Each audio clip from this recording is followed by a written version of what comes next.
பணம் அதிகமாக இருக்குதுன்ற ஒரே காரணத்தால் பைத்தியகாரத்தனமாக செலவு பண்ண 3 பணக்காரனங்களை பற்றி தான் இந்த வீடியோவில் பார்க்க போகிறோம். அதுவும் கடைசியாக உள்ள பணக்காரன் பண்ண செலவை பார்த்தா நீங்களே டென்ஷன் ஆகிடுவீங்க. நம்பர் 1, உலகம் முழுவதும் கொரோனா வைரஸ் பரவுன டைமில் மக்கள் எல்லாரும் கட்டாயமாக மாஸ்க் போட்டு இருக்கணும்னு சொன்னதாலேயே புனேயில் உள்ள சங்கர் அப்படிங்கிற இந்த ஒரு தொழிலதிபர் தங்கத்தால் உருவாக்கப்பட்ட மாஸ்கை ரெடி பண்ணி போட்டிருக்காரு.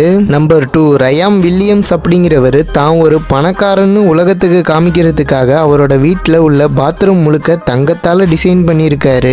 அது மட்டும் இல்லாமல் அவர் யூஸ் பண்ணுறதுக்கு டாய்லெட் பேப்பர் கூட தங்கத்தால் உருவாக்கி இருக்காரு. இவர் இப்படி பண்ணுறது அநியாயம்னு நினைக்கிறவங்க மட்டும் இந்த வீடியோவுக்கு ஒரு லைக் பண்ணிட்டு வீடியோவை பாருங்க. நம்பர் 3, நம்ம எல்லாரும் ஒரு வாழைப்பழத்தை 5 ரூபாய் இல்லை அதிகபட்சம் 10 ரூபாய்க்கு வாங்கி சாப்பிட்டு இருப்போம். பட் இங்கே ஒரு வாழைப்பழத்தை செவுத்துல டேப்பு வச்சு ஒட்டி அந்த வாழைப்பழத்தை ஏலத்துக்கு விட்டுருக்காங்க. அந்த ஒரு வாழைப்பழத்தோட மதிப்பை கேட்டால் கண்டிப்பாக நீங்களே ஷாக் ஆகிடுவீங்க. அந்த செவுத்துல ஒட்டி வச்சிருந்த வாழைப்பழத்தோட இந்திய மதிப்பு மட்டும் 53 கோடி ரூபாய்க்கு அந்த ஒரு வாழைப்பழத்தை இவர் வாங்கியிருக்காரு.